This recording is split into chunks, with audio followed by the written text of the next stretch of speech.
Selamat pagi, saudara-saudara yang dikasihi Tuhan. Selamat bertemu kembali dalam persekutuan doa pagi pada kesempatan pagi hari ini. Marilah sebelum kita merenungkan kebenaran firman Allah, kita berdoa terlebih dulu. Bapa kami yang ada di surga, kembali kami datang kepadamu Bapa, bersyukur atas kasih kemurahan-Mu. Kami bersama-sama boleh berkumpul, bersekutu di tempat ini untuk bersama-sama belajar akan kebenaran firman Allah. Berkati kami semua Tuhan, urapi kami satu persatu sehingga kami bisa mengerti akan kebenaran firman Allah yang sebentar akan kami renungkan pada pagi hari ini. Terima kasih Tuhan, terpujilah nama-Mu, di dalam nama Tuhan Yesus kami berdoa, amin.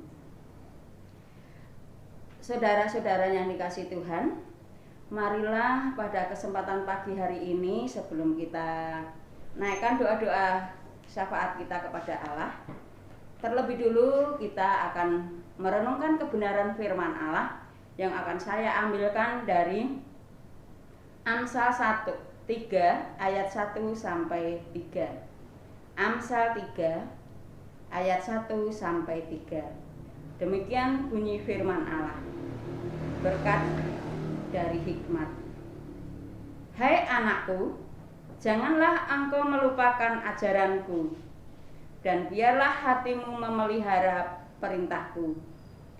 Karena panjang umur dan lanjut usia serta sejahtera akan ditambahkan kepadamu. Janganlah kiranya kasih dan setia meninggalkan engkau. Kalungkanlah itu pada lehermu, dan tuliskanlah itu pada loh hatimu. Bapak Ibu yang dikasih oleh Tuhan, renungan pagi ini akan saya beri judul kesetiaan. Kesetiaan ya. Saudara-saudara yang dikasih oleh Tuhan, salah satu nilai kehidupan yang diinginkan Tuhan adalah kesetiaan. Tentu saja kesetiaan yang dimaksud di sini adalah kesetiaan kepada Tuhan. Mengapa kesetiaan? Ada apa dengan kesetiaan itu? Karena Tuhan ingin umat-Nya tetap hidup, selamat di bumi dan di surga.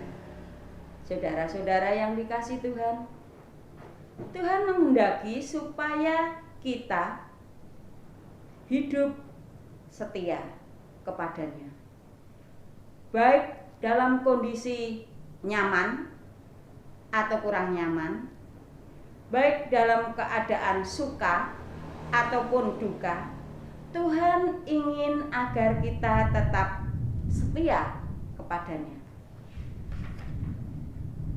Karena hidup di luar Tuhan sama saja hidup dalam pola keduniawian. Tuhan sangat murka pada pola-pola kehidupan keduniawian ini. Dalam istilah bahasa lainnya ya, hidup kekafiran, hidup di luar Tuhan. Maksudnya di sini. Tuhan marah karena anak-anak Tuhan yang diberkati selama ini mereka malah meninggalkan Tuhan. Padahal dalam kehidupan sehari-hari mereka sudah dicukupi. Mau ini bisa, mau melakukan itu bisa. Pokoknya segala sesuatu sudah terpenuhi secara kehidupan duniawi. Itu semua sudah Tuhan sediakan buat mereka. Tapi banyak kali orang-orang yang sudah terpenuhi kebutuhannya oleh Tuhan, hidupnya kurang setia kepada Tuhan. Hidupnya melupakan Tuhan.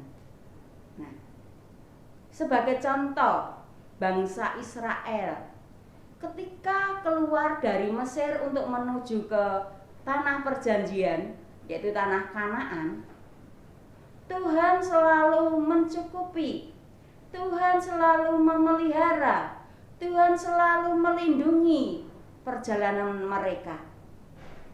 Bahkan ketika bangsa Israel kehausan, ketika di Rafidim, Tuhan menyediakan air dari gunung batu, keluar air untuk boleh diminum. Ketika bangsa Israel mengalami kelaparan, Tuhan mengirim roti dari surga, yaitu mana. Tuhan selalu memelihara kehidupan mereka. Ini bentuk kasih sayang Tuhan kepada umatnya yang dikasihi. Tetapi apa balasannya umat yang dikasihi oleh Tuhan kepada Tuhan? Bahkan sebaliknya, bangsa Israel mendukakan Allah. Buktinya ketika bangsa Israel ditinggalkan Musa naik ke atas gunung Sinai untuk bertemu dengan Tuhan. Sementara bangsa Israel berada di bawah yang dipimpin oleh Harun.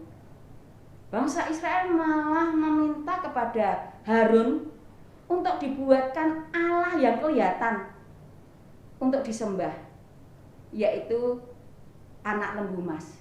Nah, ini bukti bahwa bangsa Israel benar-benar melupakan akan kebaikan Tuhan.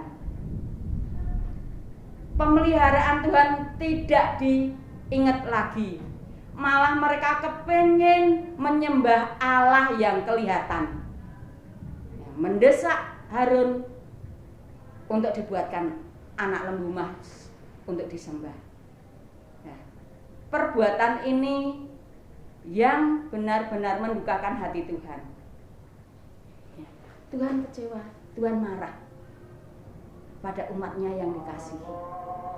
Padahal benar-benar Allah itu sangat mengasihinya. Segala sesuatu yang diperlukan Tuhan sediakan melimpah.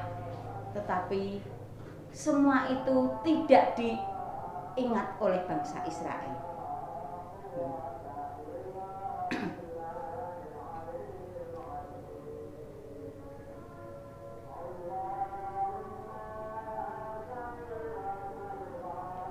Begitu juga dalam kehidupan kita sehari-hari. Tuhan senantiasa memelihara hidup kita. Tuhan memberikan kesehatan, memberikan kecukupan. Apa yang kita buat boleh berhasil. Semua itu karena anugerah pertolongan Tuhan. Tuhan ingin kita untuk setia kepadanya. Walaupun banyak sekali perbuatan-perbuatan yang mendukakan Allah, Allah tetap mengasihi kita. Allah tetap setia kepada kita. Buktinya ketika Tuhan Yesus, kesetiaannya dibuktikan ketika Tuhan Yesus disalib. Itu bukti bahwa Yesus benar-benar mengasihi kita, setia sampai mati. Lah ini Tuhan harap supaya kita anak-anaknya juga merespon akan pengorbanan Tuhan Yesus. Tuhan ingin supaya hidup kita juga setia kepadanya. Dalam situasi kecil apapun, baik itu suka ataupun duka, kita harus tetap setia kepada Tuhan. Karena Tuhan terlebih dulu sudah setia kepada kita. Bahkan merelakan nyawanya untuk disalib, berkorban nyawa untuk kita. Itu bukti kesetiaan Tuhan kepada kita. Nah, sekarang apa balasan kita kepada Allah yang selalu mengasihi kita? Jangan bebal, jangan seperti bangsa Israel yang selalu dilindungi, selalu dituntun, dipelihara, dicukupi apa yang jadi kebutuhannya. Bangsa Israel melupakan Tuhan. Ini bukti orang yang tegar tengkuk, sudah diingatkan, masih saja melupakan kebaikan Tuhan. Marilah saudara-saudara yang saya kasihi, pada pagi hari ini kebenaran firman Allah mengajak kita untuk tetap setia kepada Tuhan. Ya. Kita yakin bahwa Allah senantiasa mengasihi kita. Kita semua telah dikasih Tuhan, Tuhan ingin kita hidup setia. Setia kepada Allah. Dalam kondisi apapun, marilah kita tetap setia kepada Tuhan. Jangan lupakan Tuhan. Amin. Sekian, terima kasih untuk kebenaran firman Allah.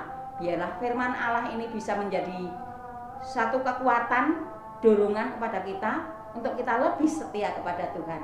Yang kemarin-kemarin kita masih kurang setia, mari kita belajar lebih setia lagi kepada Tuhan, karena Tuhan Yesus lebih setia kepada kita. Amin. Mari kita berdoa. Terima kasih Bapa atas kasih kemurahan-Mu. Engkau sudah mengingatkan kepada kami lewat kesetiaan Yesus yang rela mati di salib untuk menebus dosa-dosa kami.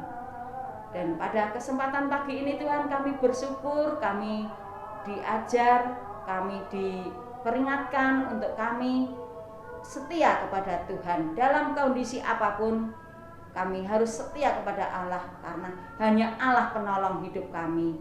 Ampuni jikalau selama ini anak-anak-Mu kurang setia di hadapan-Mu Tuhan. Ampuni kami Tuhan. Biarlah firman Tuhan yang tidak kurang panjang ini Tuhan yang sempurnakan sehingga menjadi rema dalam hidup kami semua. Terpujilah nama-Mu, di dalam nama Tuhan kami Yesus Kristus kami mengucap syukur dan berdoa. Amin.